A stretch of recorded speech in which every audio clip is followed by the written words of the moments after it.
Hello and welcome everybody to Washington Park Ice Arena. I am Owen Becker. Joined alongside me, one Henry Hamilton. Of course, Henry Hamilton here as well. And Ian Paparocki. Our lovely Ian Paparocki is producing. As always, Robert Preble is PA announcing. We've got an exciting contest for you tonight. The Missouri Tigers Division III team is going to be taking on the Drury University Panthers, traveled from Springfield, Missouri. Henry, what are you excited about seeing in tonight's matchup?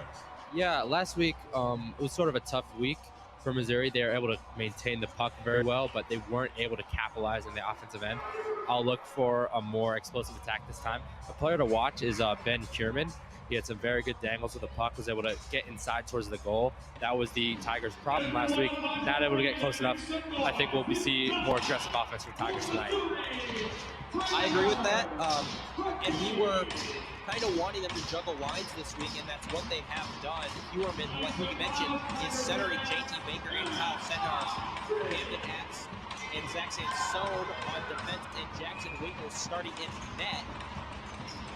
I'm excited to see how this game goes. Well, Huerman was centering that line on the roster sheet we were given, but JT Baker takes that opening faceoff. Both of them very capable centers, so it doesn't really matter either way, but here we go. The Tigers, like you mentioned, had trouble scoring this past weekend. They lost 3-1 as that puck hits the net. He goes out of play. 3-1 on Friday against Lou, and then 6-0.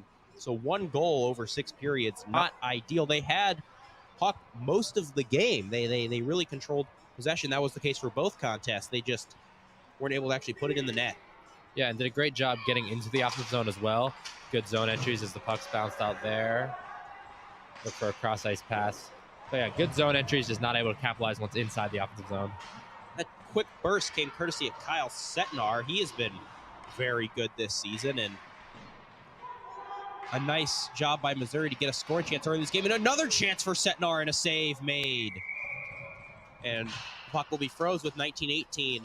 Couple great chances for that first line, and they'll get a well-deserved rest as the second line will trot out on the ice. That line including Rylan Quick, the lone goal scorer for the Tigers this last weekend. He has been a revelation for this team this season, and he'll take the face-off. Won by the Panthers. Chased all the way down. Icing waved off. It's number 18, Riley O'Connor. And taken by the Missouri Tigers. Flip this one up, and Noah Locke will chip that one down. He's the leading point scorer for this Missouri team. There's another chance. Garrett Limpert, the goaltender, with 18:49 to go. But it's good to see these shots right in front of the net. The Tigers were settling for a lot of shots from far out.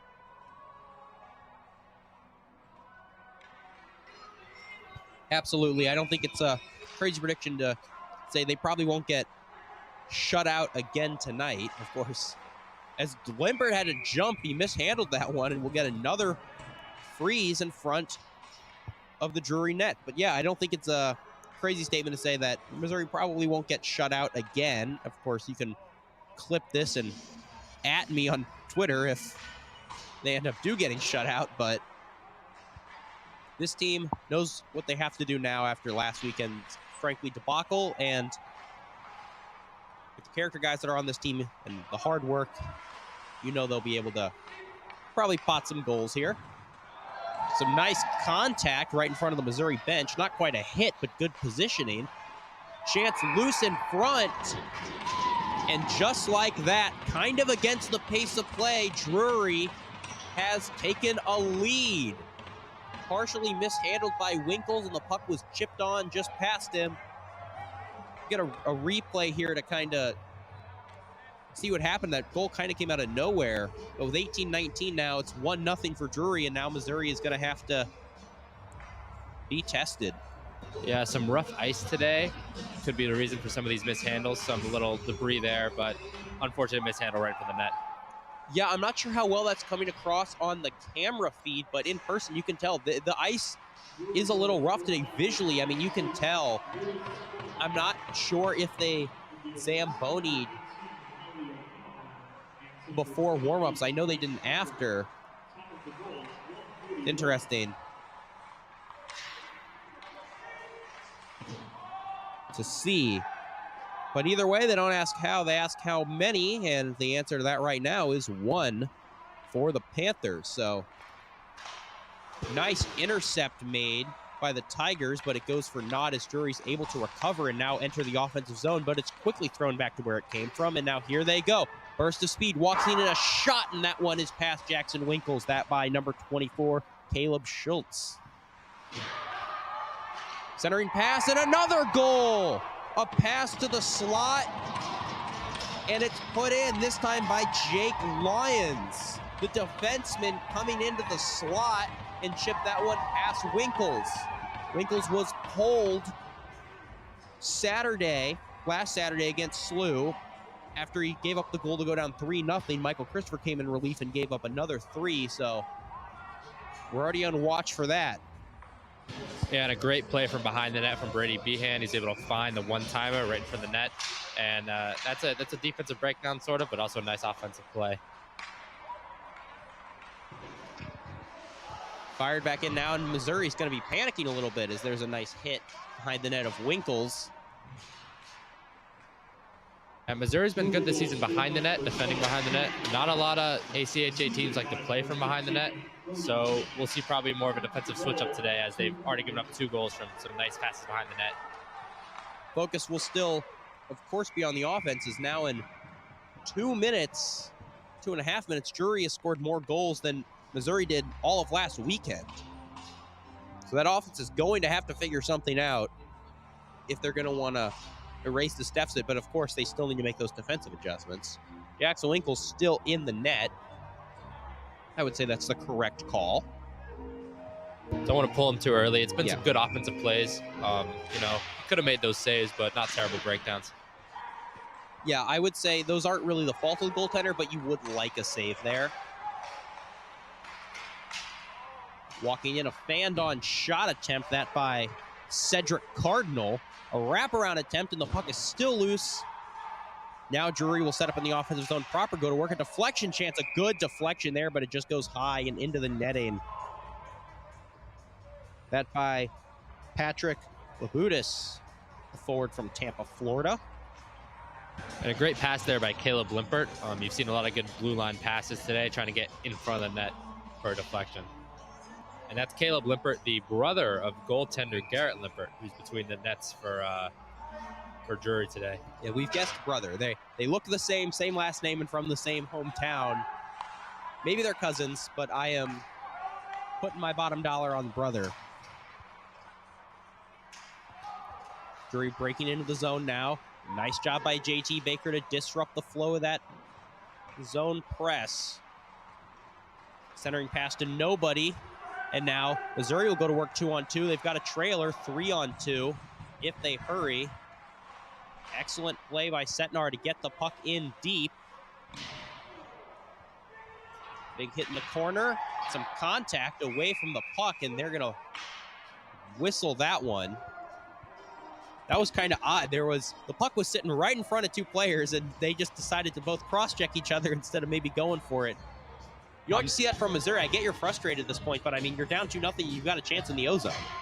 Yeah, that was a tough hit, but you got to keep focused on the puck there. But I'm not surprised to see some retaliation. That was a tough hit against the boards.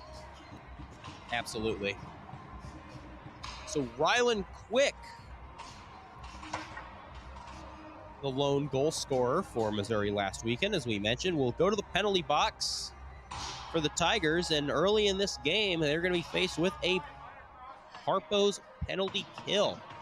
And you don't like to see that. Rylan Quick, not only a good offensive player, but he's a big-bodied center, good defensive-minded center, so you don't like to see him go to the box.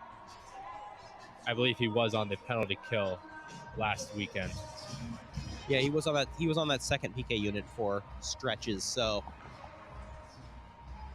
we'll see if Missouri can kill this off. And this is a big penalty kill. I mean, you kill this off and maybe get some momentum, reset, and then focus on just getting your 1 goal. But you give up 1 here, you go down 3-0 early. I mean, that can be very deflating and might even put you out of reach of this game with how Missouri's offense has been pretty not ideal this year, I'll say not ideal. And mentioning that, you'll see Heerman here on the penalty kill.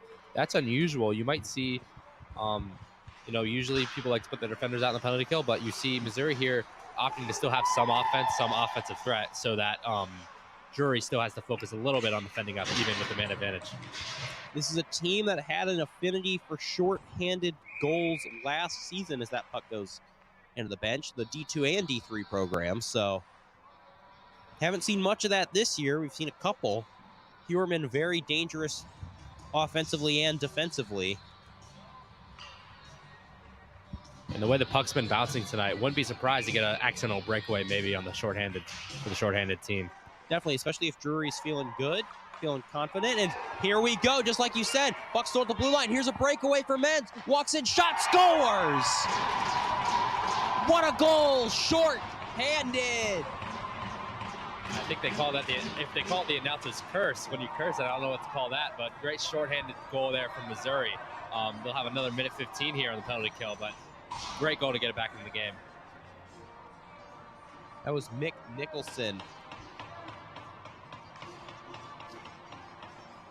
Not Menz, mind you. That's 13 on the D2 team, but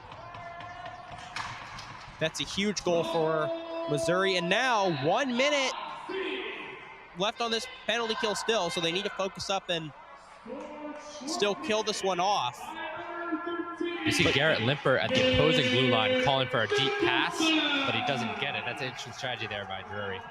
Yeah, looking for the home run there.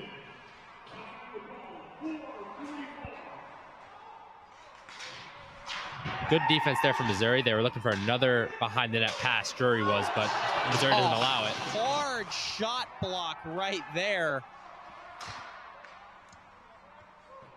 And that's gonna sting. That was Kyle Kraft who went down and put his whole body in front of that heavy slap shot. Puck cleared all the way down and played by Limpert, and the penalty kill will go for a change.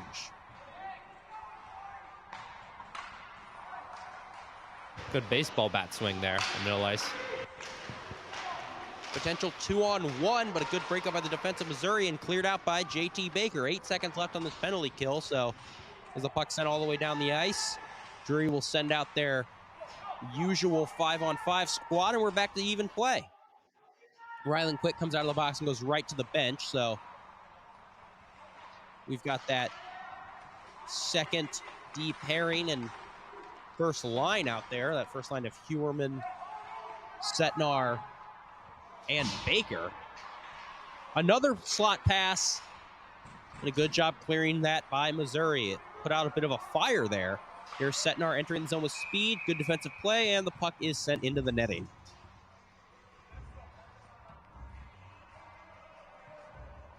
They'll go for a line change here, Missouri, as they look for offensive zone face-off. They were killing it in the face-off circle last weekend.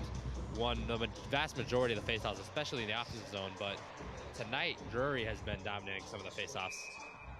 Yeah, it's interesting to see what we're gonna see, because there's a shot right off the face-off wide.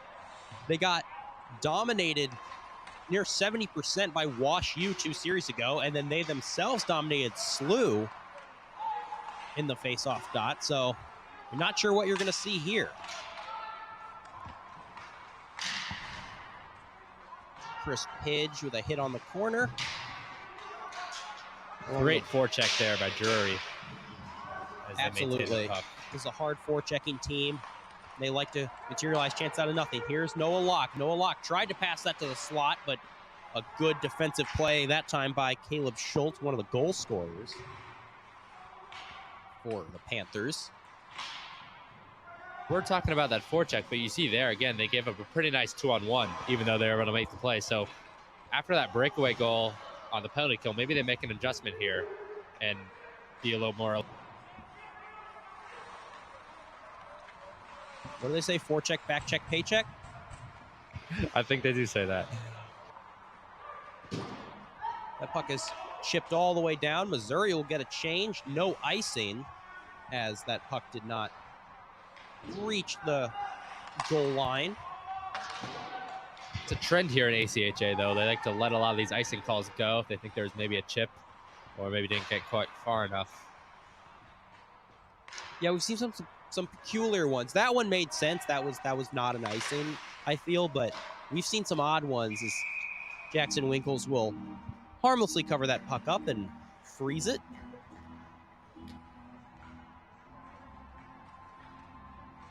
Period of play, and a massively momentous shorthanded goal for the Tigers to claw back into this one. I mean, that power play was huge. Drury scores 3-0. I'm not going to say the game's over, but it doesn't look great. Missouri gets a shorthanded goal, and we saw the celebration from Mick Nicholson. I mean, this team is fired up. Agreed, and the rest of the offense has looked better since the goal, to be quite honest. A lot of good cross-net passes, even though I haven't been scoring one, as there's a save there. Another attempt to pass it into the slot.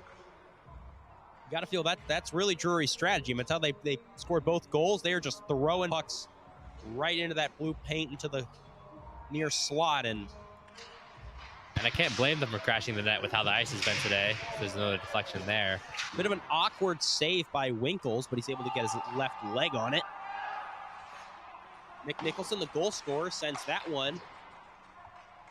And a good job getting it deep into the Drury zone, but the Tigers unable to maintain possession of it. And that's been an adjustment. A lot more dumps this game already than we saw last weekend. A lot of easy blue line entries last weekend, but not the case here today. Here's a chance. Nice defensive play by Axe, and then he is just absolutely leveled, but he gets up and shakes it off, skates to the bench. Very tough play right there by Camden Axe, the Axe Man. The Axe Man got cut down there, though.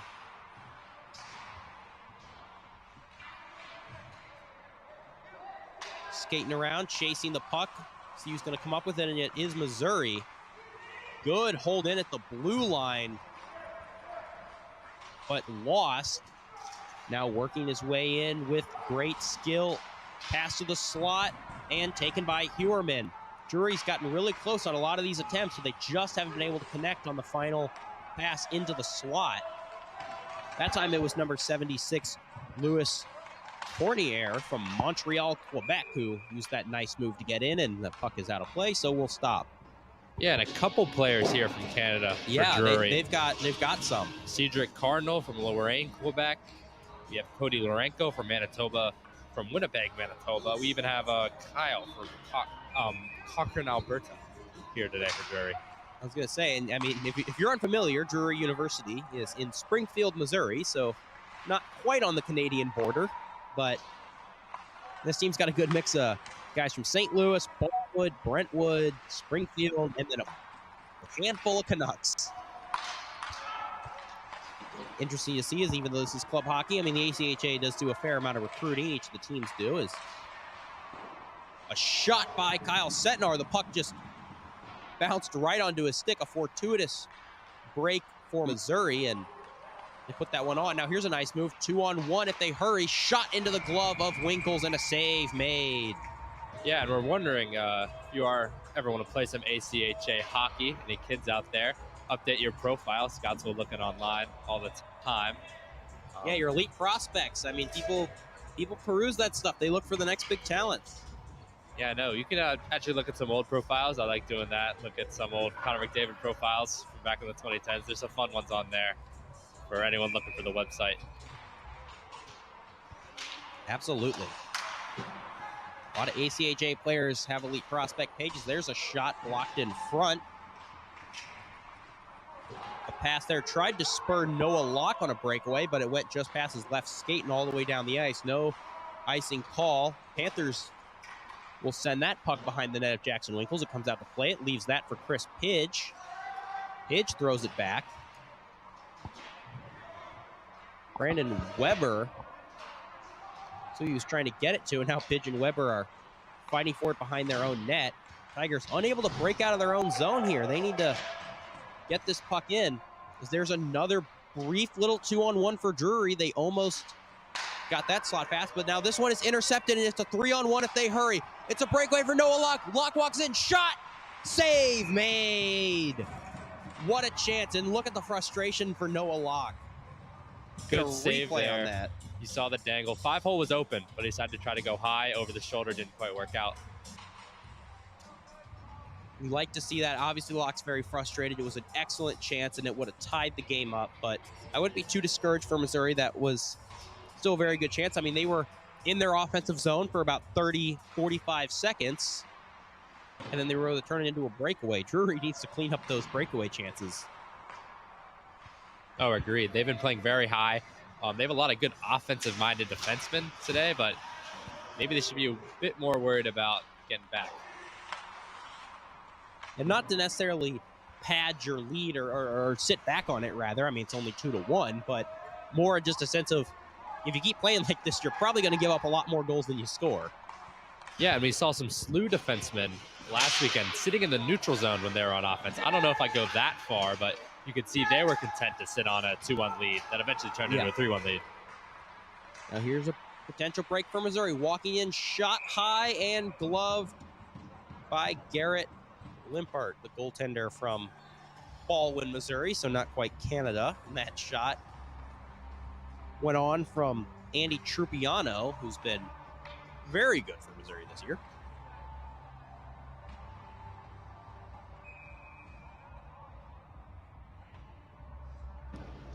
Missouri's going to take a face-off. Mick Nicholson, the goal scorer, rather, was on the left. Looking to see if they try to get that puck to him.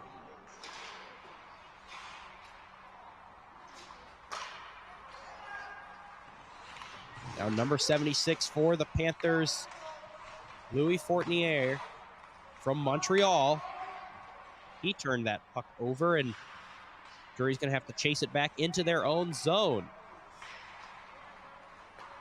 The breakout pass from Fournier.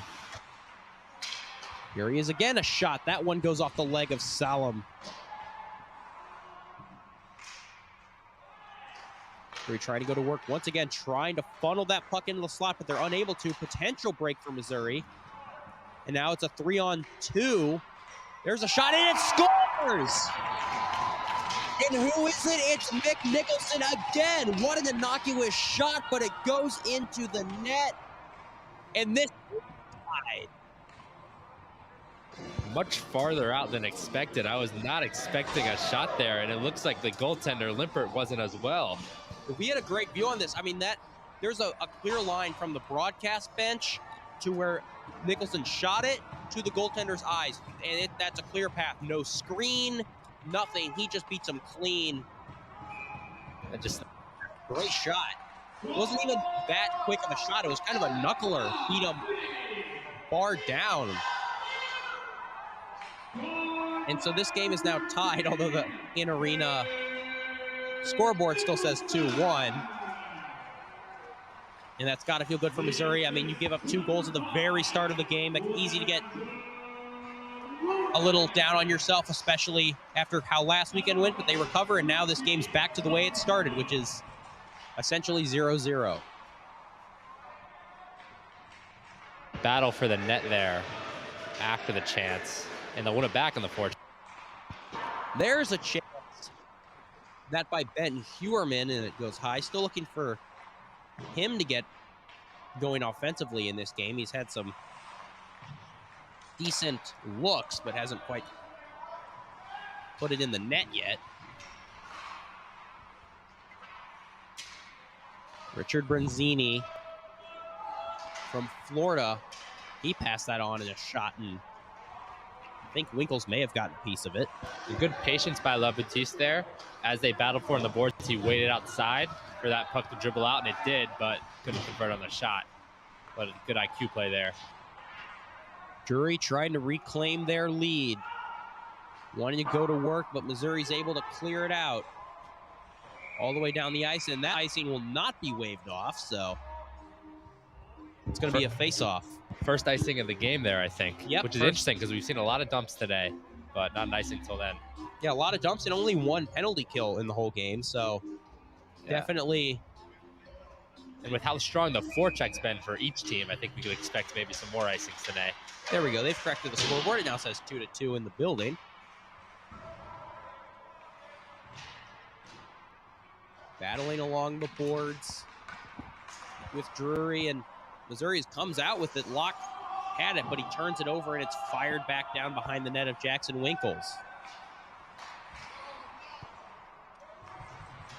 unfortunate break for Missouri, but that fire is put out. I think the Drury offenseman got a little excited, shot it right into the chest there of Winkles with that chance.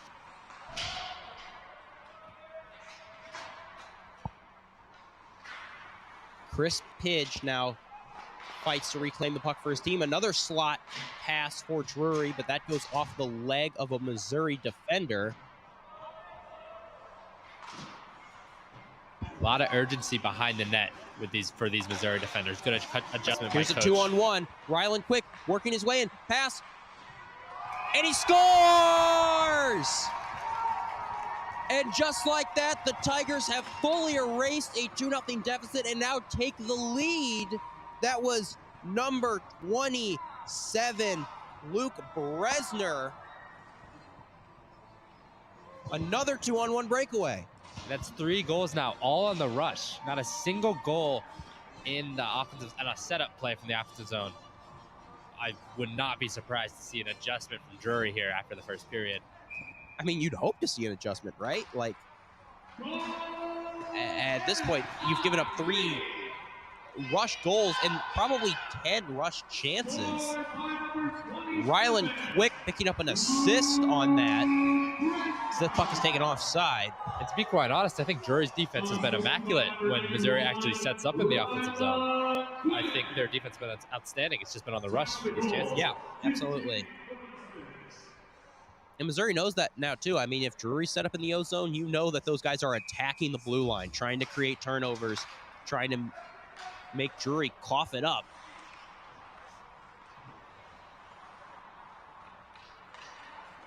Very interesting first period so far, and Missouri is going to use their speed, challenge the Drury defenders.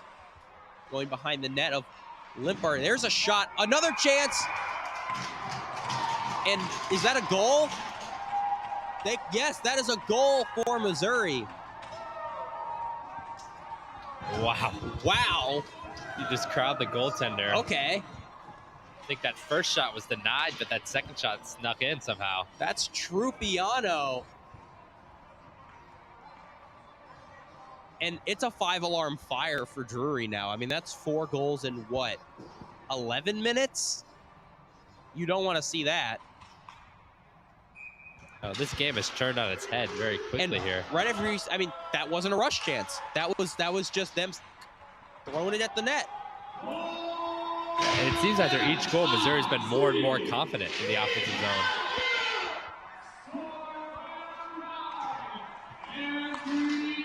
Oh. Yeah, and we'll see the defenseman Kyle sitting back in the neutral zone while Drury was on offense there. So there is an adjustment already as we see a stick save there. Blocker save by Garrett Limpert, and that might have been the first goal you can really blame on the goaltender. Well, that and the second shot from Mickelson, you could say definitely, but still, the defense is the main focus as that puck is flipped into the netting behind the goaltender's crease. So, well, I guess the netting behind the goaltender's crease is the goal. The netting above. And so we'll get a whistle here, and Missouri will change lines.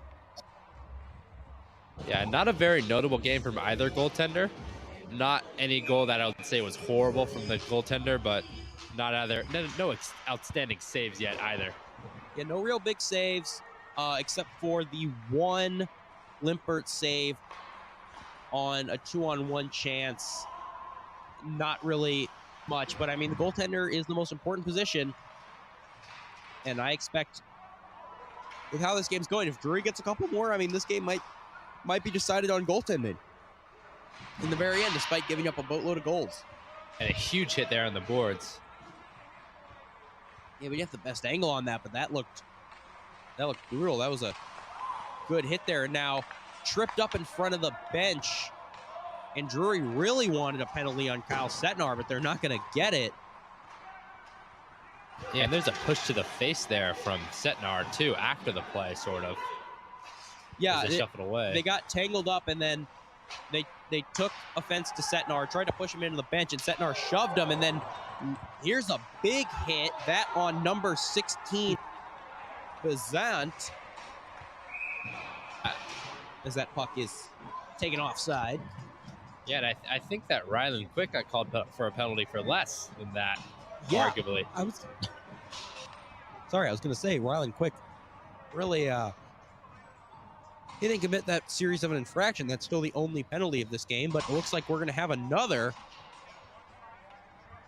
The Drury player goes to the penalty box. I believe that is Foshi. Yeah, Brendan Foshi is in the box, so it'll be a Gumby's Pizza power play for Missouri.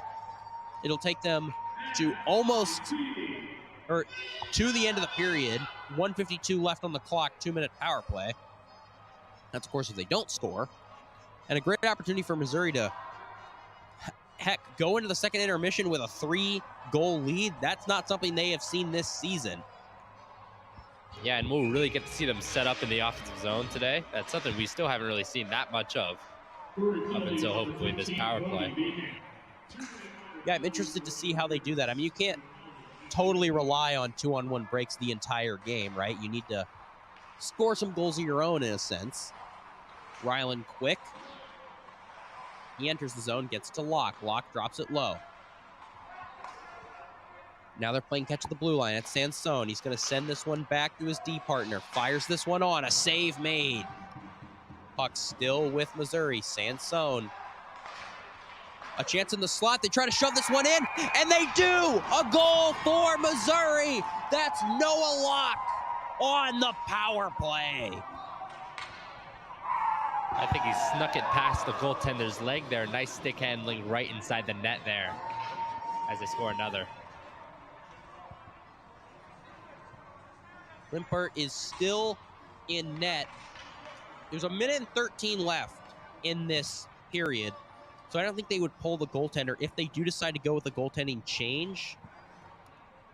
Yeah, we have Christopher standing up there on the bench. I don't know if he's looking at the coach for maybe a swap soon, but I wouldn't be totally shocked if he came out in the second period.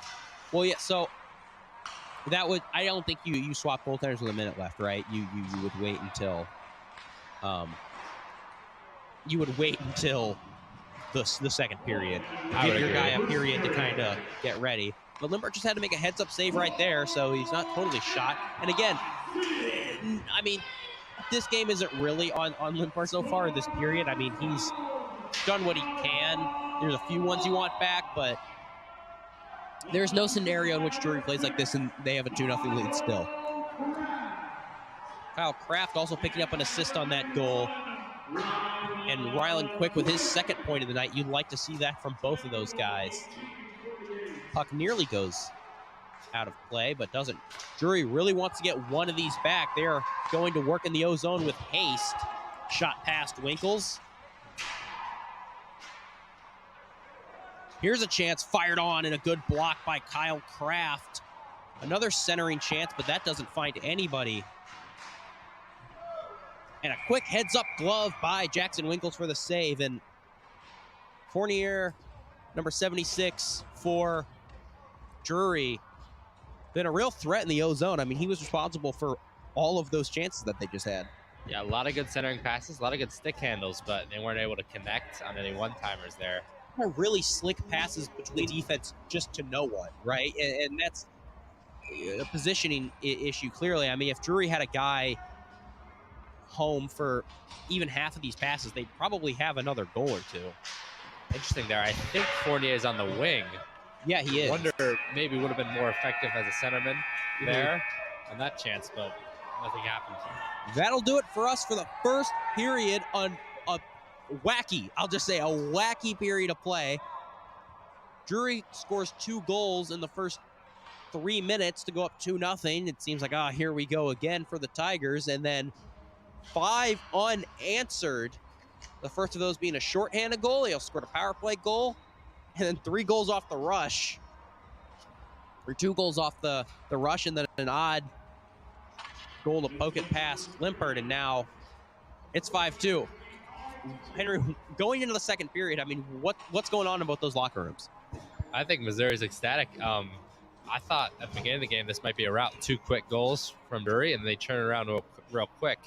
I still do think you're going to have to talk about how are we going to generate chances, because you can't continue to rely on breakaways, because I do think Drury's going to make adjustments.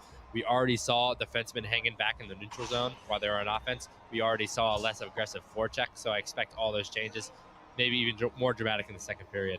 Yeah, we know Drury's going to make adjustments. That's a given. At least I hope it's a given for their sake. But to what extent are they going to be able to make those adjustments, and how effective will they be? Because this is their style of play, right? Is that really aggressive style. So you can't totally, they're not going to come out second period looking like SLU. They did last week, where they were very conservative, playing back the whole time. But it's going to be very interesting to see what they do for that. That will do it for our first period of coverage. I am Owen Backer, joined alongside me, Henry Hamilton. Producing for us is our lovely Ian Paprocki. Of course, as always, PA announcer Robert Krebel. Don't go anywhere, folks. We will be back in about 10 minutes for the second period of action.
Welcome back to Washington Park Ice Arena for the second period of action between the Drury Panthers and the Missouri Tigers. I'm Owen Backer, joined alongside me, Henry Hamilton, in a wild first period. Henry, walk us through your thoughts going into the second. The score is 5-2 for Missouri. Yeah, Drury's in a tough spot here. They want to play more conservative after giving up all those goals on the rush, but at the same time, you're down 3 goals, so you got to be pretty aggressive. So we'll see what they do here.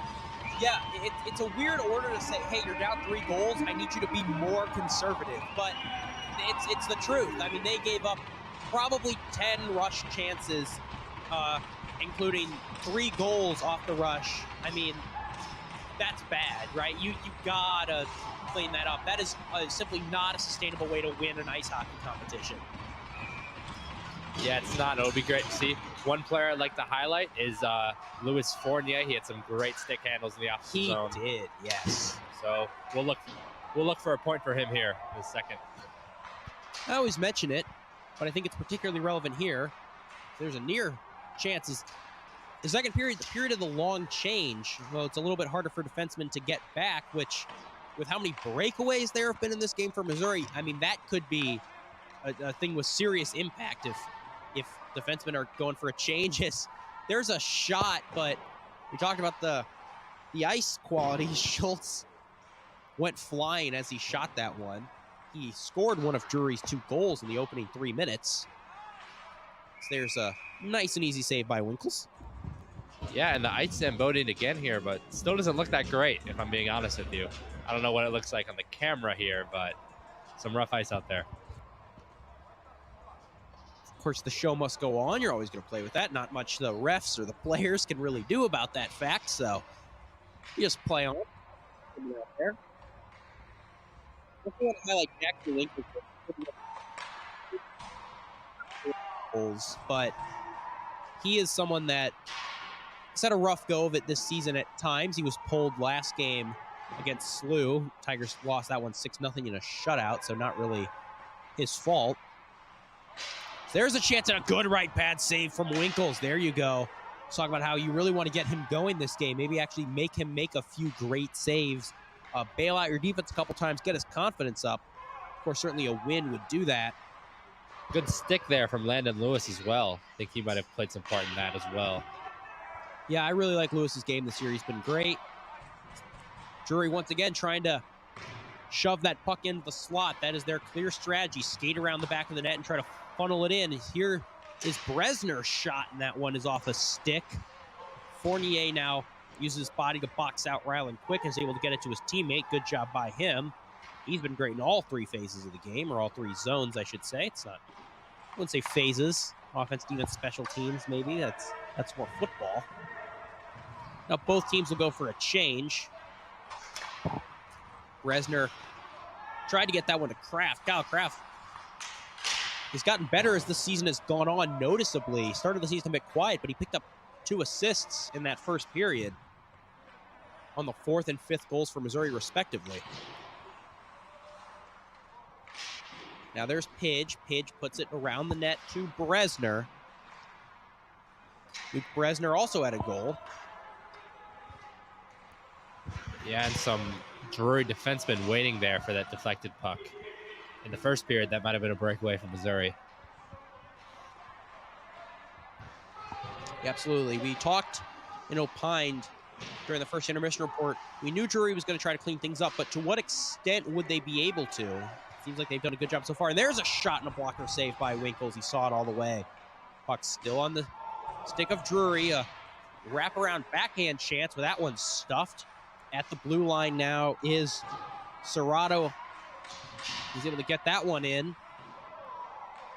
Drury still with possession of the puck. There's Trupiano who's going to go for it, and we've got a whistle.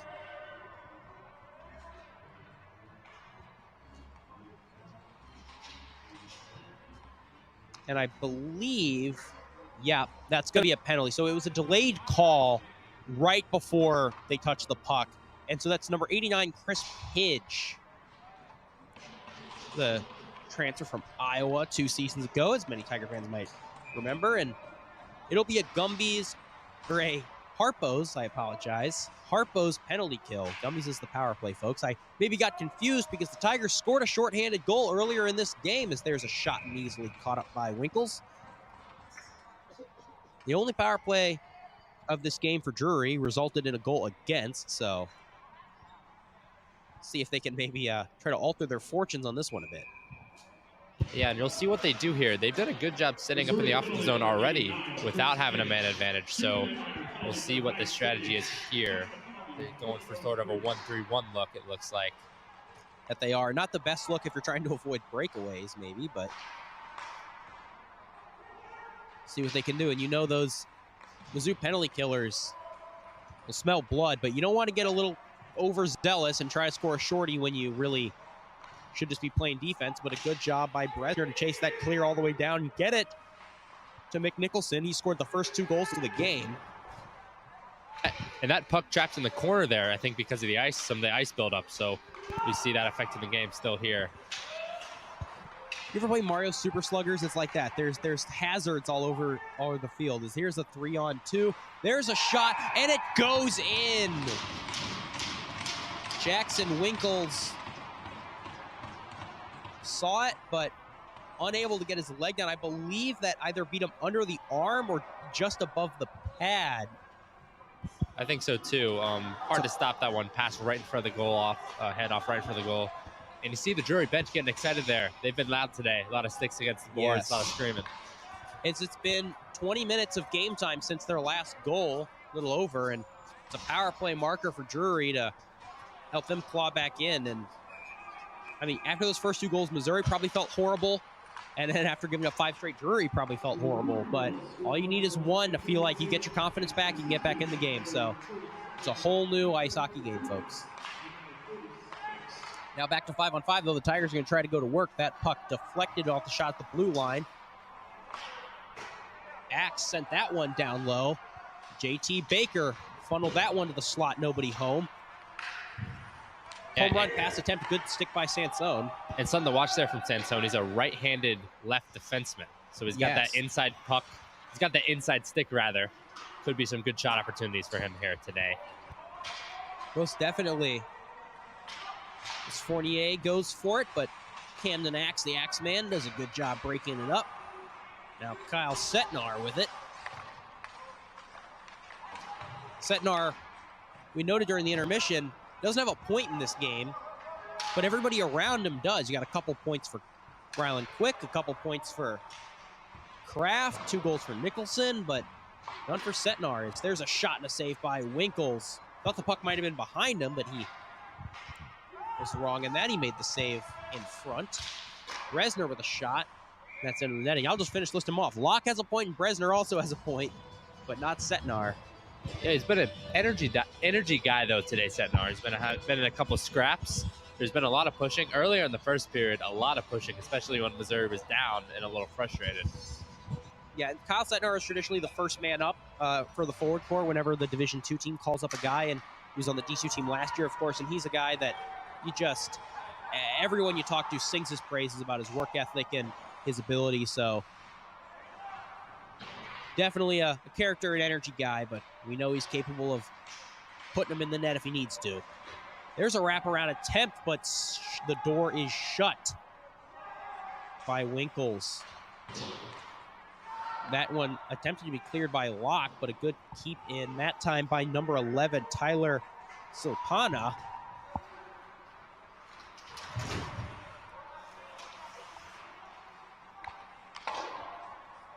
Serraro tried to get it on, but it's intercepted by Bresner. Bresner himself is pickpocketed that time by Bayhan. Bayhan's been great on the forecheck this game for Drury. Drury passes it back and forth in their own zone as the Tigers go for a change. Both Bresner and Locke tried to intercept that one. Drury's doing a decent job kind of baiting the Tigers a little bit and maybe overextending themselves. A lot of patience here in the second period for Drury as well. They're not rushing in the neutral zone really at all. You kind of like to see that from them if you're a Drury fan, right? Because the first period, I think, was at an unsustainably high pace, even for both teams, is here's a break, 2-on-0. No goal, they wave it off. It was a 2-on-0, and they just ran out of real estate. Let's get a replay on that, but he kind of tried to French poke it, tuck it in, the old Forsberg, just not out of skill, but out of necessity. He skated too far past the net of Limpart. Yeah, that was a great chance there.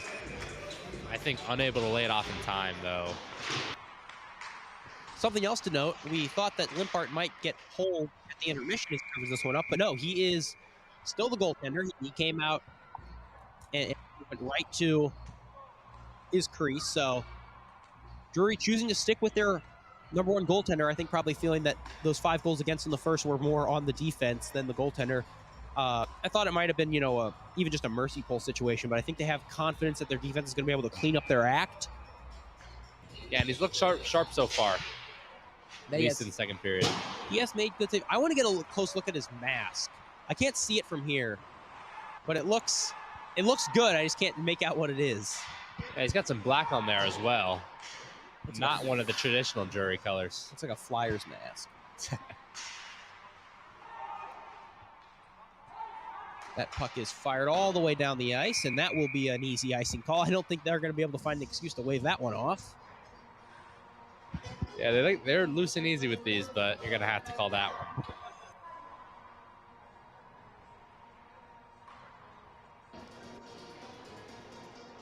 Still also looking at that ice quality. I feel bad that Drury scored a goal earlier while I was talking about Mario's super sluggers, but it's very real that you have in-arena hazards and ice blocks and random things you can slip on, and that's what this feels like right now. You've got a great chance, and then suddenly, oh, nope, you hit a patch of rough ice, and you're down for the count.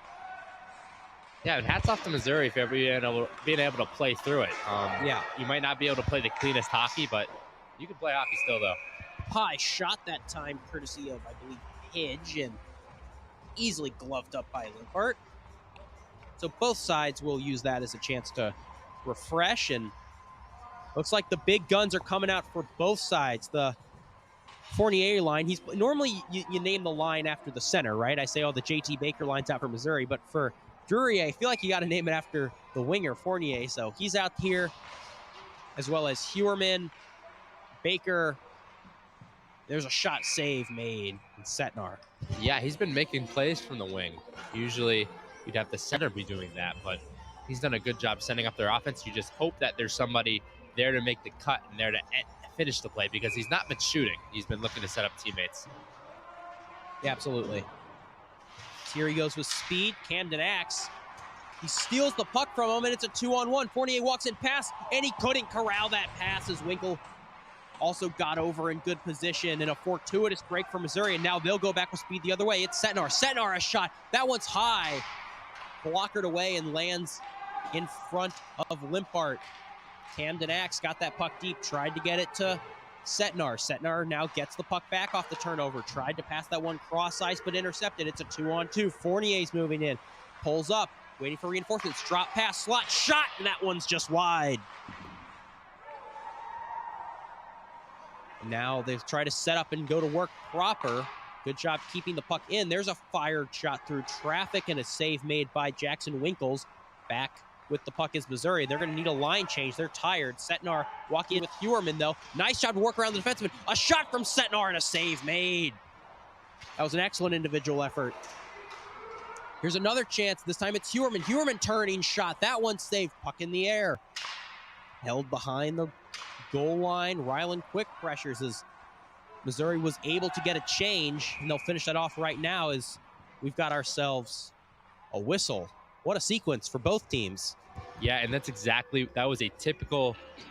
how it's gone for this Fournier line today. You see a great chance there, unable to finish out the one-timer, and then another rush, and again, unable to finish out the shot right from the slot where you want it to be. Quick will take the face off. To his right is Noah Locke, and I just got to say, I really do like that line. I mean, Noah Locke is such a good player. on both sides of the ice, and Rylan Quick has been a little less defensively minded, but he's got that big body, and he's gotten a lot better at defense. And obviously, he's a very big offensive threat. I like that unit a lot. And then you got Luke Bresner, who scored a goal tonight to complement. And he was part of the reason the team was staying afloat the first few weeks of the season. So I just love that group. Drury got a line change there. They're still skating around with the puck. There's a backhand chance. Winkles is on his stomach, but unable to capitalize are the Panthers. Turning shot that wide. That was by Serrero.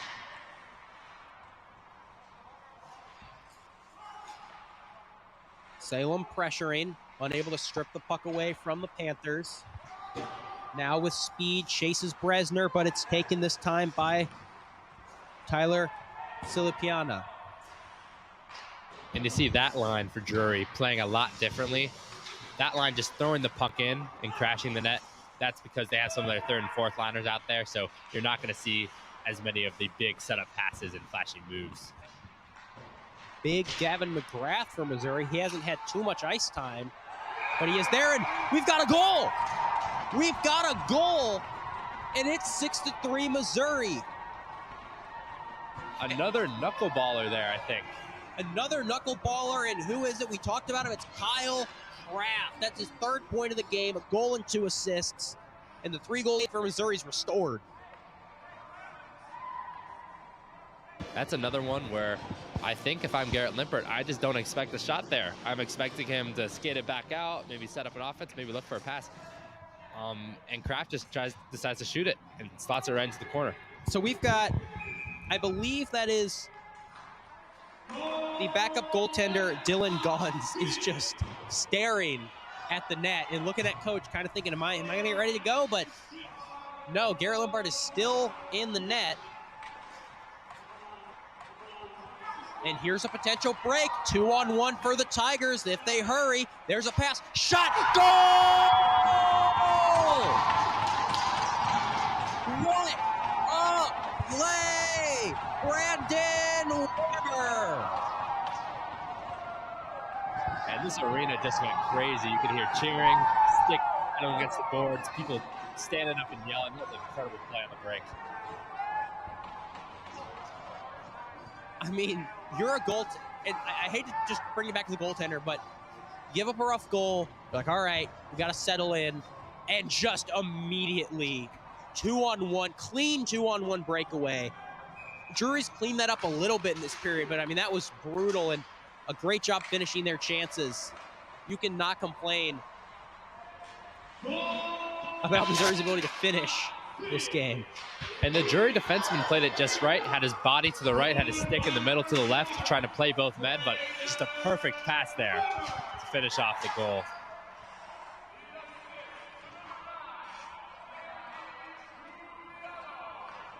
Trupiano picking up an assist on that as well. That's his second point of the game. And McGrath, who really hadn't got a lot of ice time so far this game. He had an incredible couple shifts and then picks up an assist there. Nice to see him rewarded for his effort. And so, also see Limpert, he's got his mask up and he's talking to his defenseman as well as the official. I'm not sure necessarily what that's about. And they dropped the puck when he was still in mid-conversation with the official and his mask was up. He had to get ready in a hurry. That was not great coordination. I feel like as a player, you feel like you're safe if you're in the middle of a conversation with an official, but I guess there was some lapse of coordination. No foul, however, so Missouri will go back to work now, exiting their own zone. Here is Nicholson. Nicholson puts that one down. Nice collision along the boards. Not too much physicality in this game, but no, as I say that, a huge reverse hit. That time by Salvaggi. There's a shot and a save made, and the tempers are flaring a little bit. Some extracurriculars in front of the net. Salvaggi had a couple big pieces of contact there. Looks like a big line change for both teams after sort of a long period. And some shoving in front of the net now as the two players speak to each other. And still some conversations going on between Limpert and the referees. We all know goaltenders are a little crazy in the head, but Yeah. I definitely wouldn't be taking my mask off. But Right. maybe goalie just isn't for me. A shot right off the face-off, and puck goes out. No ice, or icing now.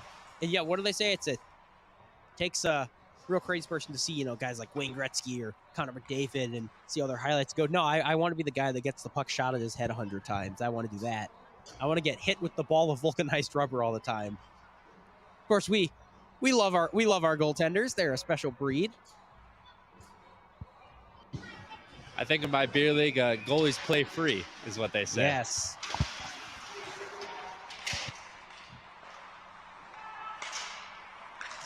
Solemn couldn't get that one on, and now Drury's walking in with speed. 2-on-1. Here's a chance. Scores! What a play. The trailing Tiger defenseman laid down to block the pass, but he wasn't able to, and it's tucked in beyond Winkles. Absolutely nothing you can do there if you're the goaltender, although Winkles still frustrated with himself.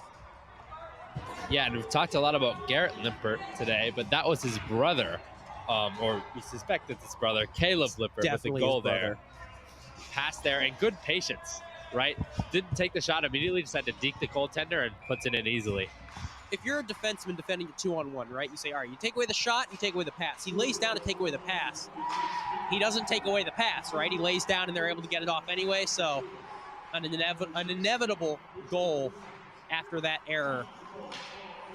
In Drury, I mean, things haven't been great, but this is only a 3-goal game. As there's a shot and lands behind the net of Limpart, but they're staying in this thing. I mean, this game is far from over as a shot goes.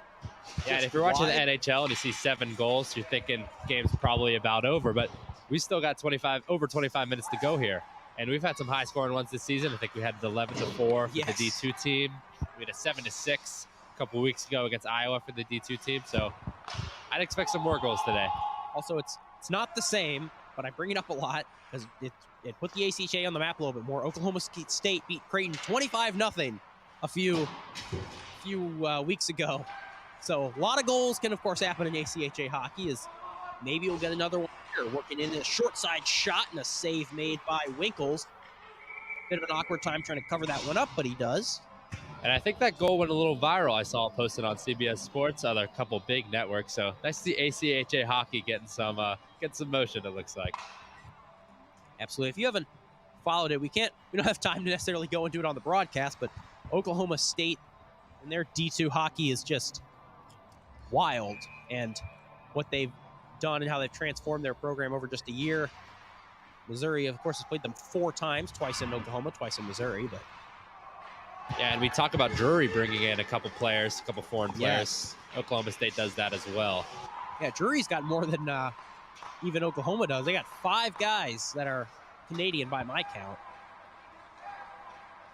Of course, they know how to play hockey. There's a chance. Unable to put that one in. A shot. That one goes a mile wide. There's a good clean look right there for Cedric Cardinal. He just shot that one wide. Here he tries again. That time it's blocked. This time by Trupiano. McGrath, a good job stripping that puck away, then using his body to box out and skate it into the neutral zone. You'd like to see him maybe get that puck off to a teammate, but a great play. And then a good job by Sansone to use his body and break up the rush attempt for Drury as they go for a change. Their forwards do. Their defensemen hang out, as well as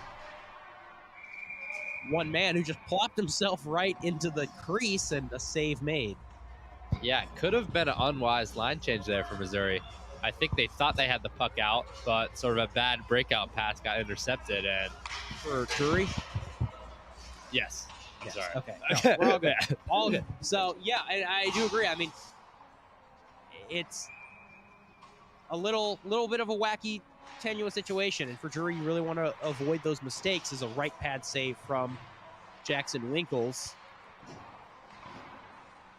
McNicholson sends that one up as he's going to continue to pressure as his clearing attempt wasn't able to exit the zone. And we've seen that a couple times today. Good job by defenseman for Drury, stopping that puck from leaving the zone. Shot on, and a save made, and a little bit more pushing and shoving this time by, who do you think it is? It's Lucas Salvaggi again. He has been involved after the play, certainly.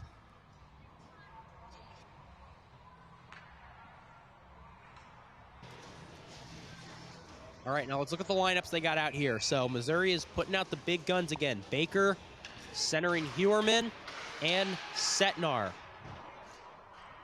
That offensive explosion for Missouri, it has been because of all four lines contributing in their own way, but this first line really hasn't put up a lot of points.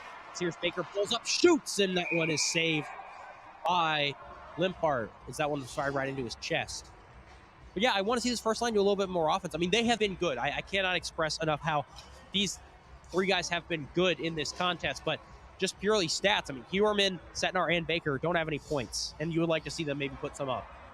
Yeah, you would expect more points from this first line, but that kind of goes to show that Missouri has been opportunistic today. Maybe not setting up plays as well, but capitalizing on other opportunities. I couldn't agree more. I mean, that's exactly what it is. Opportunistic. You tell most hockey fans, hey, your team is going to score 7 goals and no points are going to be from your first line. You'll take that. I think I'll take 7 goals in any game, Owen. Exactly. Unless you're playing Oklahoma State. Yes. Here's a chance on. Again, Drury, they've got that same tried and true strategy. They go behind the net and they try to funnel it into the blue paint. Very hard for a goaltender. I mean, in some ways, it's nice to kind of always see breakaways and try to make the big save, but just constantly you need to swivel your head around, look for where the puck is behind the net the whole game. I'm sure Winkle's getting a neck ache by now. Another, maybe that was a shot, maybe that was a pass to slot, couldn't quite tell. And a fortuitous break, it's Ben Hewerman. He's got speed all alone on an island. And the play is broken up at the last second, and I think simultaneously the net is off its moorings. They don't notice. But if someone touched that net, it's flying. It is not on that mooring as the save is made. And I want to see if they go do that. Let's go back to that Ben Hewerman breakaway. If I were to pick anybody on this team that I would want for a breakaway chance, Hewerman would be near the top of my list. So you see that play right there. A great chance. He's just able to get a stick on it at the last second. Yeah, maybe a few too many moves. We've seen Limpart today struggle on some shots from distance. I might have shot on that breakaway instead of trying to deke out the goalie there. As you see a stick getting away.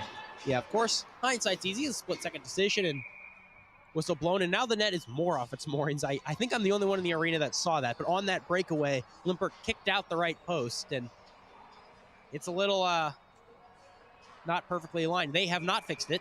You got to, it's fine. It's fine. It's going to be fine. The referee touched it up a little bit, but I don't think that was enough. Putting a Band-Aid on a bullet wound there. Luke Bresner coming in, but he is surrounded by Drury defenders, so he's unable to do anything with that and turns the puck over. Drury now dropping along. He's got some space as number 24, Schultz, who scored the second goal of the game. Fournier puts that one on. Held up at the blue line by Cedric Cardinal. A blast, that one saved, still loose, poking away at it, and that puck comes out back to the stick of Cardinal. A high shot from Cardinal, and that one is finally gloved up, and a fortuitous sequence for Missouri to not have a goal there. I mean, that was dangerous. Yeah, and we saw some screens there. Not a lot of screens today compared to other games, but a couple screenshots there, and almost a deflection, but I think they missed on that redirection. Yeah, and they're so keen on getting traffic in front, but maybe, yeah, try shooting it from the blue line more and getting screens in front of Winkles. It seems to be effective. As he made a great save there, but nearly gave up a goal on the rebound opportunity. A nice bit of body contact to break up the play. 2 minutes and 25 seconds left in this second period of play. An attempted break for Missouri, but Trupiano couldn't quite get to it as it was broken up by Cardinal. Cardinal is nearly hit into the penalty box by Kraft. Now here's a break. Setting up in the O-zone is Drury. A shot from Cardinal kicked out by Winkles. And now we have a whistle right as Drury was walking into the net near Winkles with a pretty good scoring opportunity. They got a whistle, and that frustrated that Drury first line. I'm not sure for what. I think...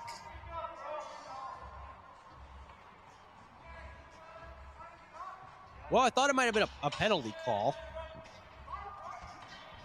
It looks like maybe delayed offsides here. I don't know. Not quite sure. No, it is. It's going to be a penalty. So Oh, it is a penalty. Okay. the penalty was taken away from the puck, which is why they're so much frustrated. But that was Riley O'Connor, the forward from East Grand Rapids, Michigan. And so with exactly 2 minutes left in this period, the Tigers are going to get a Gumby's Pizza power play. That's power play, of course, brought to you by Gumby's Pizza in Columbia. It's a great place. Salem. Now it's Ben Huerman who had that breakaway. He's past the slot. One-timer completely fanned on by Setnar, but he still has the puck. Try to put that one into the slot. McGrath now with it. McGrath passes that one to no one, intercepted, but a good job by Huerman to keep the puck alive. He jumps up to catch it. Still not cleared out. Ben Huerman.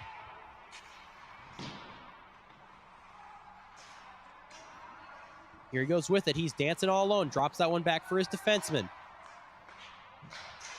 There's a chance in the slot. Save made. Rebound in front. Turn shooting from Huerman. McGrath now with it. JT Baker comes on and gets it back, but finally that puck's taken and cleared out. And that was in. Oh, and if you got a stick right there in front of the net, Yes. that was in. The goalie's back was turned away. Could have been a good opportunity, but I'd like to see some more sticks to the net here on the power play after shots and before shots even.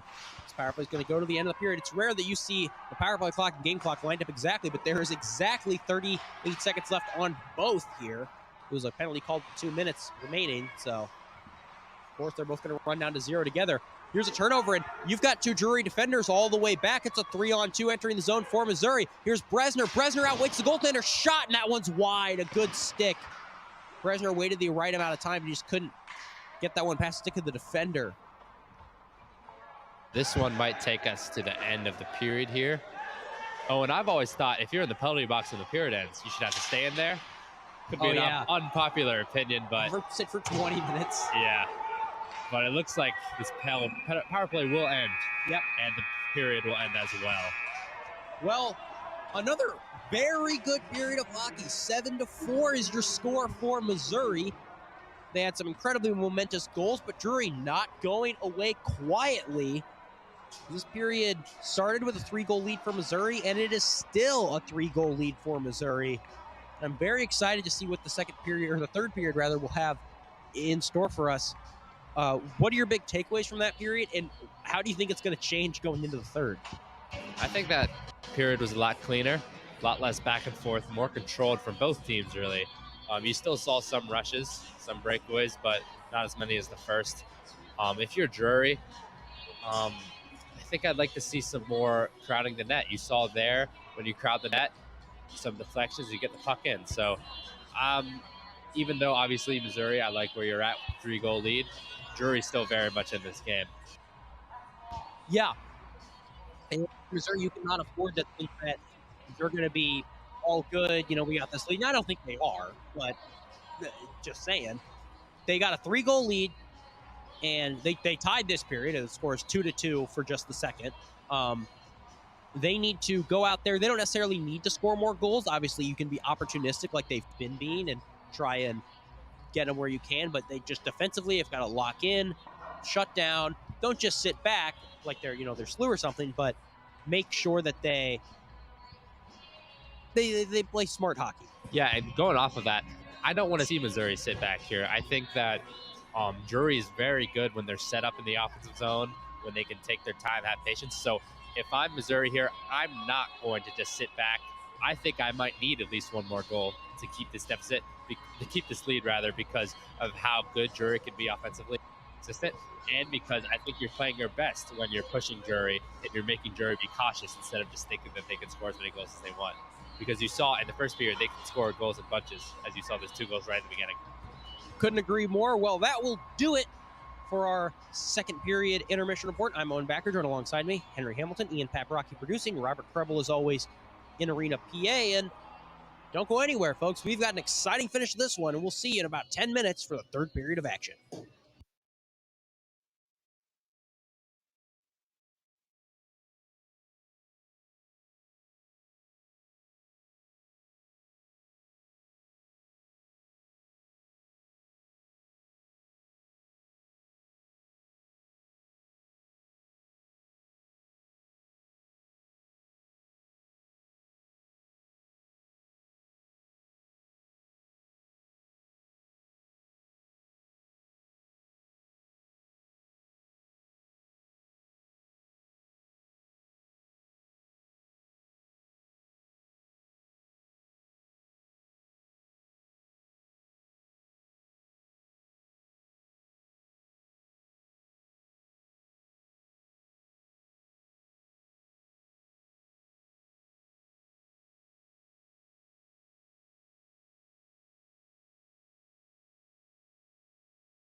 Welcome back to Washington Park Ice Arena. I am Owen Backer, joined alongside me Henry Hamilton, Ian Pat Brocky producing, and Robert Krebel on PA.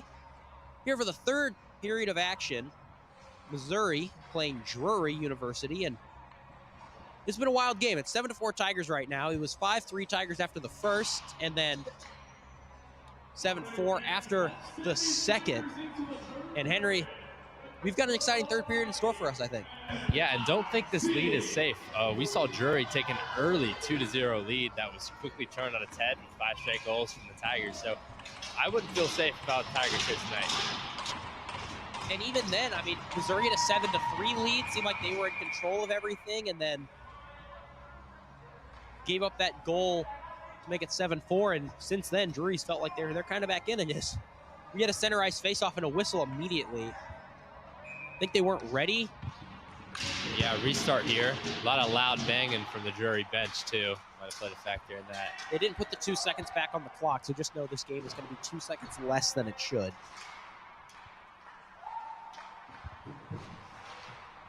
Guess I'll only remember that if they score just as time expires off the clock and they wave it off or something, but whatever. Yeah, could be a petition after this game, perhaps. We'll see. I feel like we say that a lot, though. So here's a chance fired on beside Winkles. The goaltenders unchanged. It's still Limpart and Winkles in net, the same two that started the game. I'd say not too much reason that you want to pull Winkles, but Limpart, on the other hand, has had some rough moments, some moments of brilliance as well, but and another icing there. Yeah, I think only our third or fourth of the game. Not there so in the far. day.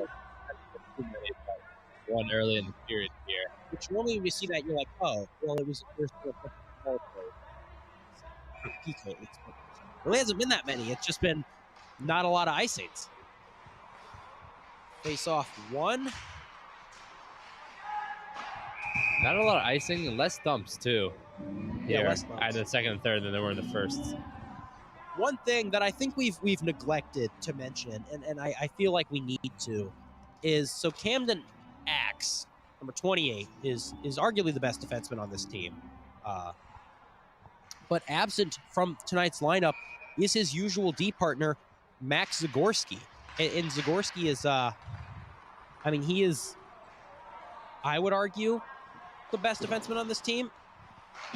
Even more so than Axe or near the level of Axe. And that's hard for a team to do. So for Missouri to still be playing as well as they are and have this lead, I think is pretty significant, especially because Zagorski contributes offensively as well. Yeah, I was about to say, I believe he's on that first line power play. He sort of plays as the point guard on that power play, giving a lot of good passes, a lot of good breakout passes. So the fact they've been able to have this many good runs without Zagorski in the lineup is pretty impressive.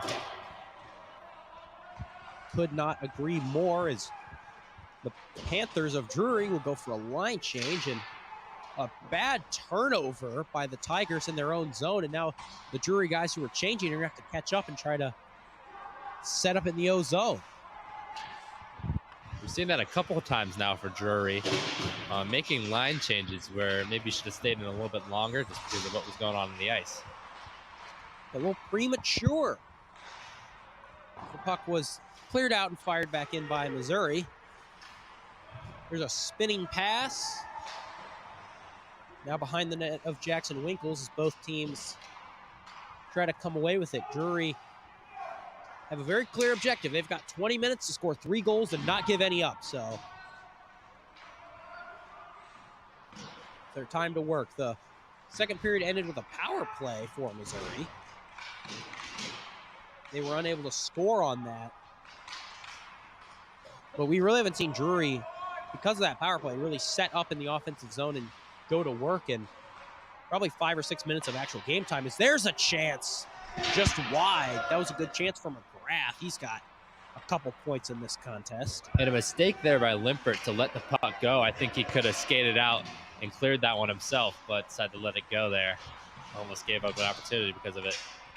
48, who's skating in by himself. There's a backhand shot right into the chest of Jackson Winkles, and saved. Gloved up and frozen. 16:56 left to go in this game. Of course, you really want to make note of the clock in a game like this. It's a race to the end for Drury, and Missouri hasn't been in this position really where they've been defending multi-goal leads in the third period. So it's interesting to see what their strategy is going to be. Are they going to sit back more, or are they going to do what you talked about during the intermission report of really trying to get another one and stay aggressive? I'm not sure. They've been a little bit more lax this period. They try to jam that one in for Winkles, but it's saved. And a good offensive line on the ice here with McNicholson in the game right now. He's having a couple points so far. So they'll probably look to push here. They win this face-off. I think Drury's been pretty dominant in the face-off circle tonight. So it could be a struggle here for the Tigers to win this one. Especially, and that also factors in, I mean, when you get a little bit later into the game, if maybe there's a hold goalie situation, and if you're in your D zone and you can't win a faceoff, that can be very difficult. There's Hewerman entering the zone with Baker, 2-on-2. Hewerman waits, puts that one into the slot. Rather, no one's home. Kyle Setnar working on with it. And if we are to see a pulled goalie, I think Drury's done a great job there defensively keeping the puck in the offensive zone. There's been a couple times where the puck rattles out, and Drury's able to keep the puck from exiting the zone. So could be dangerous if they decide to pull the goalie later in the game. I agree. JT Baker, face off. Lost that one, and Drury's going to be able to break out of their own zone here with ease. 2-on-2 entering the zone. Pass to the slot. Here's a shot save made by Jackson Winkles. They tried to work around. A stick has gone flying into the air. That is a Missouri stick, but it's not going to be an issue as everybody goes and cleans up the yard sale and has their sticks back. Drury goes for a line change with a couple guys forechecking. Kyle Setnar throws this one back. Still looking for Setnar to get a point in this game. He's been very good as he turns the puck over right there. As I say that, though, tries to outwait. Here's a chance and a shot right in to Jackson Winkles. Bit of a weird play there. I mean, Drury really just wants to keep wrapping around the net instead of firing on the chance that's in front of them. Yeah, some fancy stick handles in front of the net. Works sometimes, but maybe a little bit unnecessary there. Got a new unit out there. It's Camden Axe, Chris Pidge, Kyle Kraft, who's got 3 points tonight. He's certainly going to be in the 3 stars of the game, you think, if the Tigers can win this one, as well as Mick Nicholson, who got the Tigers' first 2. And the Fournier line out here for Drury, as we see a shot there. He controls the puck right now, looks to play make with it. It's that top D unit and top forward line for Drury, like you said. Fournier with it, worked his way around a defenseman, shot off the bar and out. That one clanged right off the crossbar. You can hear that from about everywhere in the rink. Cedric Cardinal passes this one off. There's a shot, and that goes deflected into the netting. Good to see a shot there from Fournier. He's been a playmaker so far, sort of hesitant to shoot it himself, looking to set up teammates, but his teammates have been missing one-timers. They've been missing good shot opportunities, so he decides to rip one there himself from the high slot. I forgot to mention this is a penalty kill for Missouri. And brought to you by Harpo's. There's a shot. Save made by Jackson Winkles, cleared out. Yeah, I mean, like you're saying, Fournier's got, well, looks like a great shot, but obviously not the most frequent shooter. And I mean, that thing's a inch or two lower, and it's only a 2-goal game now. As Fournier himself pulls back, sends this one to Cedric Cardinal. Cedric Cardinal back to Fournier. A blast from Cardinal into the chest of Drury. Rebound. Save made. That went off Winkles into the chest of a Drury defender, and then they tried to bat it in, and Jackson Winkles was able to come up big. Yeah, you never like to see the puck flying in the air while your goalie's laying on the ground, but he's able to come up with the puck anyway there after some great moves from Fournier to get it into the zone.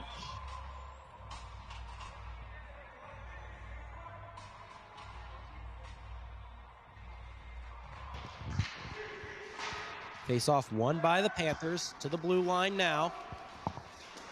There's a shot off of Sansone's leg and cleared all the way out. Richard Bisnant from Clearwater, Florida, as he's had a few decent chances, but he's had a lot of his shots blocked tonight. He's getting into his speed is Gannon Stegall. Stegall puts it down low.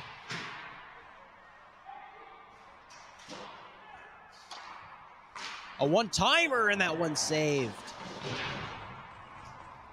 Kicked out of the zone. Nice clear, and as time winds down on this power play, that will do it for this Harpo's penalty kill, and we're back to 5-on-5 strength as Salem comes out of the penalty box. Backhanded attempt, wide of the net of Jackson Winkles. It's number 26 now, Caleb Limpart, the brother of the goaltender, Garrett Limpart.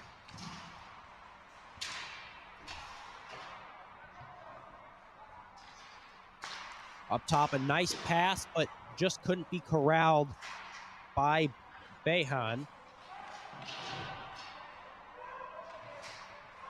The 12:46 left. Time's running out for Drury. They need 3 goals. Missouri having trouble clearing this one out of their zone. Another shot, and it scores. Just as I say that, it's that jinx. And now it's only a 2-goal game. They put that one just past Jackson Winkles. He made the first save, but not the second. And Winkles is looking very dejected. His teammates are checking on him. I'm not sure if he's hurt himself trying to save that. Yeah, goal went right through the 5-hole there, I believe. Maybe his leg's a little tired. Looks like he could be injured. Looks like he is injured, or at least hampered a little bit right now as his teammates surround him and the referee surrounds him as well. So we see on the bench, Zitzman, the goaltender, the backup for this game, not Michael Christopher, who's the traditional starter for this team. He is in a suit, and he's talking to Matthew Zitzman, who's getting his gear on and going around, and it looks like he's going to be in. Zitzman is limping off the ice, or check that, Jackson Winkles, rather, is limping off the ice. Zitzman is coming onto the ice.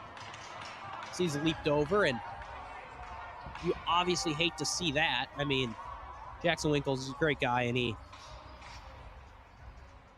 has been with this program for a while, and it sucks to see you injure yourself like that. Looks like maybe it was a groin or lower body issue when he was going post to post. Obviously, you don't want to speculate, but with very little warm-up time,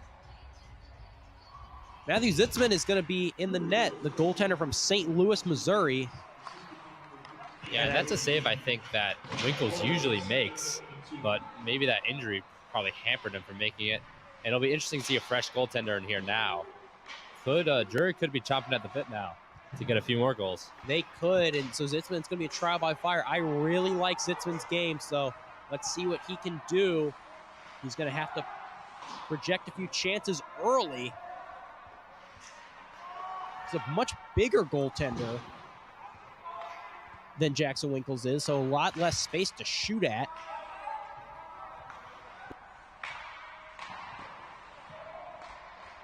The puck puts that one in on the slot and a save made. Good teamwork by Setnar and Hewerman to try to get a chance right there, and they had decent success with it. There's a shot blocked. Missouri killing time and going to work in the offensive zone. Hewerman will skate all the way out to go change, and Noah Locke with the puck. He's going to catch it immediately, fires that one high. Matthew Zitzman with it. Or Zach Sansone with it. Matthew Zitzman still in the net for Missouri, looking to kind of finish his warm-ups here. I don't think your camera could see it, but he was still doing some goalie leg stretches while Missouri was in the offensive zone because he didn't really have time to warm up. Yeah, you don't typically see this much movement in net when the puck's all the way on the other side of the ice, but you're seeing something here. He's settled down now. He seems to be locked in and ready. Resner shoots that one wide. Noah Locke chasing. He was the first one to change here, and he's hit hard along the boards, but he comes out with it. Zach Sansone now. Resner turning, backhand shot, easily gloved up by the goaltender Limpart. We see goaltender skating to the bench and dropping off a water bottle. I guess that was that Winkle's water bottle, because now he doesn't have one. Got a dehydrated goaltender here. No water bottle in the net. Could be risky. Yeah. This game goes See the how that distance. affects the game. He'll come out of his net to play it somewhat dangerously as Fournier was pressing. I don't love that pass into the corner. Yeah, there, I don't love it. He's safe that time. Still yet to make a save is the new goaltender, Zitzman. 10:20 left. This period is nearly half expired. Drury scored 1. That deficit is still 2. You've just joined us. This is a wild game of hockey so far. Missouri went down 2-0 early and then has reclaimed the lead and is now trying to defend it. 7-5. Rush chance now is Trupiano. He's got 1. Puts that one in behind the net of the goaltender for Drury.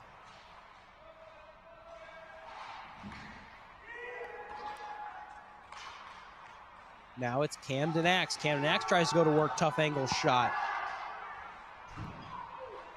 Fournier now one-on-one. He's got a break. He's got a trailer if he can hurry. And a great play by Salem to break up the play. Fournier tried to do a real fancy move around him, but nice stick work. But here's another chance. Fournier shot off the bar. It didn't go in. I thought that was in. It beat the goaltender clearly, but clanged off the iron. Quicker release there. Stitzman didn't have much time to react at all. He was real late on that.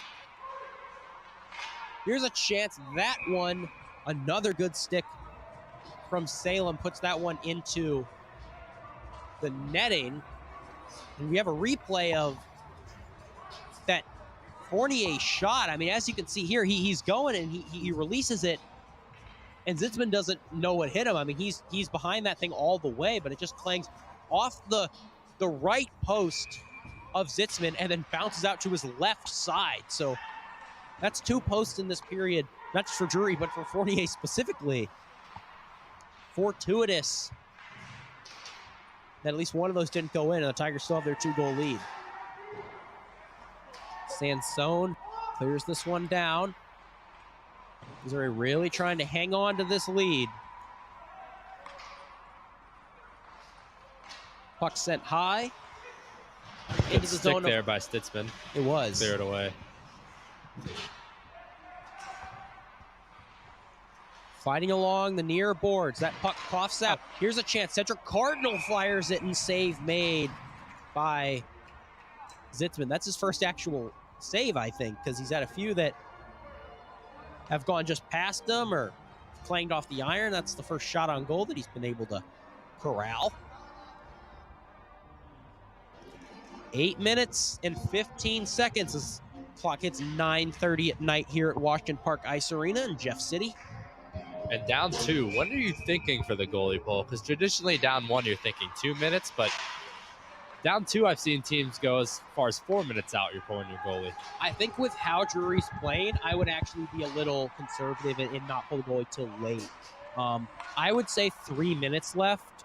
4 minutes left is when you start looking for a good opportunity, and then 3 minutes left is let's pull this goalie as soon as we can. I agree with that. They've already looked good 5-on-5, had some near goals, so maybe wait a little bit on the goalie pull. I mean, you never know what could happen. I mean, you can get a power play or something like that too. So here's a 3-on-2 shot. Huge save made by the goaltender who just entered the net, Matthew Zitzman. We get a replay on that. It was a 3-on-1, the triangle in front of the net. I mean, they could have passed or shot that anywhere, and Zitzman goes right to left and makes a big save. In relief, too, for an injured Jackson Winkles. I mean, that's all you can ask for. That was big time, and that was Fournier again on the near goal. For them leading the charge of the fast break. For this game, I was staring at the Drury roster, and I was thinking, which of these Canadians is going to be the guy that I say constantly and who's everywhere all at once. It turns out to be Fournier. He is definitely their biggest offensive threat, number 76 from Montreal, Quebec. Offensive zone faceoff. It's the Ryland Quick line. They've had a boatload of points tonight. 7 minutes, 15 seconds. Drury with possession of the puck. Pulling up, spinning, is number 86, Stegall. Having a bit of a tough time breaking into the zone as that one goes into the Missouri bench. And good job by the Missouri defense to really, give them the puck, like let them skate around, eat time, but do not let them break into the O zone. Yeah, they were pressed up, almost defending the other blue line like it was their blue line. Didn't want to let them get into the neutral zone because Drury's been pretty successful getting into the offensive zone once they get into the neutral zone. But good forecheck there by Missouri, and they'll take a face-off at center ice, almost like a goal was just scored. Luke Bresner tried to fight for that one, and now it's Noah Locke with the puck. Noah Locke, he's got a goal in this one. Puck turned over. Drury entering the offensive zone, near offside, but not. And some players on the bench wanted it. The Missouri bench, that is. Doubt anybody on the Drury bench was hoping for that to be an offside call. Now here they go. It's number 11, Silipana. He pulls up. Turning pass, intercepted. Trupiano sends that one. It goes just out of the zone and fired back right where it came from by a Panther. Noah Locker, check that. That's Zach Sansone. Not number 12, but number 22. And they try to go to work, but the puck is quickly ejected out of the zone. And now Drury's going to hold it. 5 minutes and 55 seconds now, all fives. It's an attempted submarine hit by Landon Lewis. Doesn't go. Good carry by Trupiano. There's a shot from Landon Lewis and a flashy glove save by Limpart. So now is when I would start thinking about looking for a goaltender pull. Don't rush it because you still got time. But, I mean, if you get a great opportunity, right, if you're Drury and you're set up in the O zone and you're passing circles around them, then maybe, send the goalie to the bench. It is a D-zone faceoff right now for Drury, so it's not on the cards, not on the table right here. There's a shot right off the faceoff and a save made. I like that. Good play by JT Baker. Flashed his glove there. Good save by Limpert. We've got a replay on that previous chance. Faceoff one, and now entering the zone is Drury.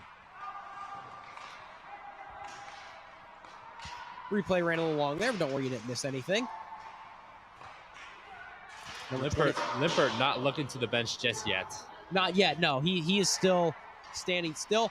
There's a great chance. Fandon, and a good save by the goaltender. I'm not sure if on that diving attempt by Sitzman, if he got anything on that, or if he was just Fandon. A pass or a shot from Cedric Cardinal, and that one goes just beyond. Stegall going to work with Riley O'Connor. Riley O'Connor puts it back at the blue line. That one fired high and into the net. It nearly hit the ceiling. We haven't had a single ceiling puck today, which is rare. Puck gets into the netting, and a Missouri fan, able to take that puck home with him. Good souvenir, I think, at Jefferson Park Ice Arena. I see that. I really hope they don't find that kid and make him give it back. He's walking to the bench. Maybe a sibling. And he did give it to somebody. Fire. You don't like to see that. The game's gone, I think they say, over in Europe. Fired and saved right there by Matthew Zitzman.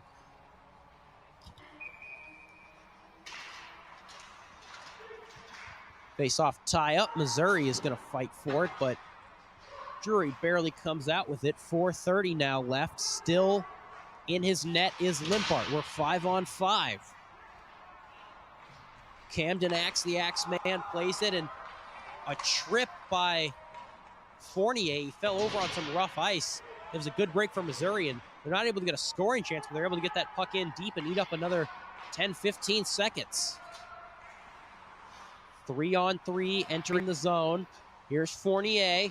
Tried to pass that one to the slot, deflected off a leg. Now it's Luke Bresner for the Tigers exiting the zone. Puts that one all the way down and on goal, and the whole Tiger squad will go for a change. Except for Bresner, of course. He's still forechecking. 3 minutes and 48 seconds. That puck is fired down, and we've got a whistle. 3:47, and still in his net is Limpart. This is where I'd really start looking for a chance to pull the goaltender. And he's not been on his feet. He's been in the net looking like he's not going to get pulled. So, I don't know. Maybe the coach is conservative here with the goalie pull. Well, honestly, I thought they didn't really need to pull the goalie when there was, 3 or 5 minutes ago. I mean, it seemed like Drury was definitely going to score, but Missouri has really cleaned things up, and they've looked solid the last couple minutes. So they might need to be forced to pull the goaltender probably soon if Missouri continues to play as well as they are. Trupiano puts that one all the way down, and no icing as it hits the blocker of the DU goaltender. But then now here's a shot. Maybe it was a pass attempt. Either way, it went off the stick of Landon Lewis. Nice defense from him tonight. Puts that one on, and we've got a whistle.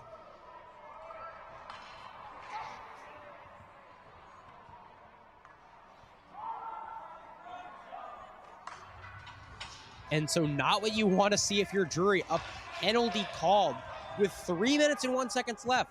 You're thinking about pulling the goalie going to work, and that penalty taken by Caleb Limpart, the brother of Drury's goaltender Garrett Limpart. And it's going to be a Gumby's Pizza power play for Missouri, and now they don't even need to score. I mean, they can sit back, wait for 2 minutes, and pretty much put this game away if they want. We'll see how aggressive they are on the power play. Weird thing to say. I believe it's a no-brainer that you're going to be aggressive on the power play, but given the situation. We did have a shorthanded goal in this game. It was the first goal for Missouri. Mick Nicholson, shorthanded, made it 2-1 for Drury. It was 2-0 before. That puck goes in deep. That's the important thing. You just got to get the puck in deep here for the Tigers. No unfortunate turnovers. It's about everybody on the ice is very responsible with the puck. They're still rolling with 4 forwards and 1 defenseman on this power play. Sometimes you'll see teams with a power play late in the game with a lead maybe put 2 defensemen out there to be a little more conservative with it. Out of his net is Zitzman. He plays the puck to JT Baker. Baker drops this to Salem, and then Salem tries to pass that one in, but it goes off the stick of number 86, Gannon Stegall, behind the net now. Fighting along the boards. 50 seconds left on this power play. 1:50 left in the game. Is it maybe a break for Drury? They'll go change. And with great speed moves Stegall. And we've got a penalty called. It's going to be a delay of, it's a delayed call. It's going to be a tripping minor. Gannon Stegall with a burst of speed out of nowhere and forces a penalty to be taken there and takes a hard hit in the boards. Now, is it out of the question? Do you pull the goalie on a 4-on-4? Yes, would be my answer to that. But could be. And it looks like and they are going to see the goalie go to the bench. Wow. Or at least he's going to go over and discuss. They're going to take a timeout. Drury's going to take their first timeout. Good timeout there. Not only to discuss the penalty, not only to discuss if you're going to pull the goalie, but get your best players out there. We'll expect to see the best line out there for Drury for the rest of the game, probably. Take a long 1:40 shift. Yeah. Something I also think is interesting. So that was a delayed penalty call, and the Drury player went flying into the board, so he was out. And so the Missouri player, a smart heads-up play, was just standing next to the puck, not touching it, letting time tick off, making a Drury player get all the way up and skate towards the puck. But then the ref just blew the whistle anyway before he touched it. I'm not sure if if the validity of that, of deciding to do that, but I still think it was a smart heads-up play by the Missouri player to say, no, wait, I can just wait here for another 5 or 10 seconds. Definitely a smart play there. That's one in film where the coach will say, I see what you were doing. Refs didn't see what you were doing, but I saw that one. Do like to see that. So, 1:40 on the clock. It's a full power play. So it's going to be 4-on-4 until it turns into a hard post penalty kill after 39 seconds. After, there's going to be about 1 minute and 1 second left in this period when it will become a power play for Drury. And then you can pull the goalie and go 6-on-4. But you need 2 goals, right? So it's interesting. The net is empty for Drury right now. So they're going to take this face-off 5-on-4. They've got their power play unit out there. Face-off 1. Cedric Cardinal passes it to Fournier. Fournier with it. Riley O'Connor as well. Cardinal to Fournier. Fournier to O'Connor. O'Connor turning. Passes this one back up to Fournier. A big shot, and that one is saved and framed to boot by Matthew Zitzman. And Landon Lewis laying all the way out there, trying to get in front of it. Yeah, I mean, these guys, they block shots. They will sacrifice the body, regardless of the stats of the game, but especially in a moment like this where you know that any block could potentially save the game for your team. It's also notable that if Drury scores here, it doesn't negate the power play they would have because it's 4-on-4 right now for the next 10 seconds. Missouri needs to get this one out. There's Cedric Cardinal. There's a shot from Fournier blocked, and a great block right there. Just as time expires on the initial power play. So 1 minute left in the game, and the rest of the game will be a power play for Drury unless, of course, a goal is scored. And the goalie's still out of the net, so it's going to be 6-on-4. A lot you can do here, 6-on-4. I'd expected a defenseman at the blue line to have all the time in the world here. A goal! Face-off 1, fired down the ice 200 feet, and immediately puts it in. What a good job from the Tigers, especially, I mean, they've struggled a bit in the face-off dot. They win that one and snipe it all the way down the ice. Great job. And that's going to be Landon Lewis credited there with the goal. Had a couple good blocks there. Gets the reward. Finally gets to put one on the stat sheet. You know, tells the forwards he can score one too. I think that's very just. Who should the empty net goal go to? The guy that blocks a ton of shots, killing off a penalty. It's now a 3-goal lead for Missouri. It's still a power play for Drury, so there's going to be a hard post penalty kill for the Tigers. That does also count as the second shorthanded goal of the game for Missouri. The first and 8th.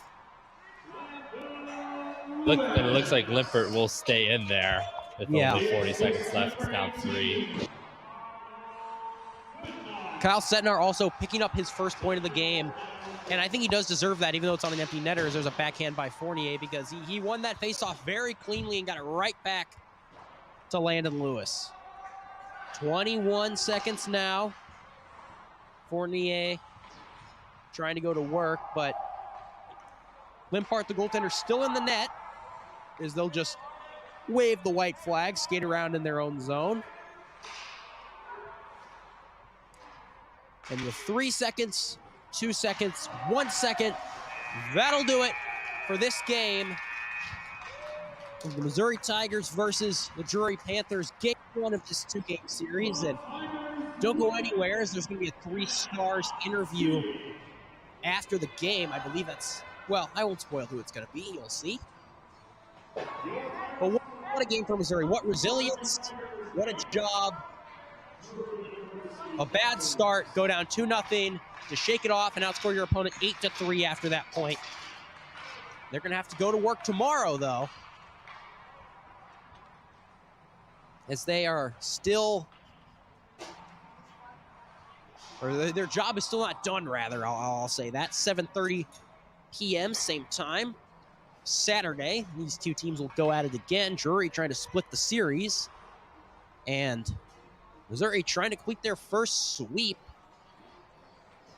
in, I'm actually sure when, but in a very long while.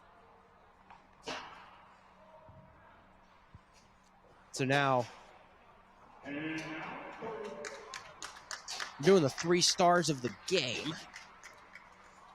And so I'll let this take over. I'll shut up, and if you guys just pay attention to your feed, we'll see.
Well, saw those 3 stars announcement, and of course, a good win for Missouri. So with that, I will sign off. We thank you all for joining us, Mizzou fan or Drury fan, whatever. But we just appreciate you for being here. Stick around tomorrow, same time, 7:30, puck drop. These two teams will do battle again. I'm Owen Backer for Henry Hamilton, Ian Paprocki, and Robert Krebel signing off. Thank you very much.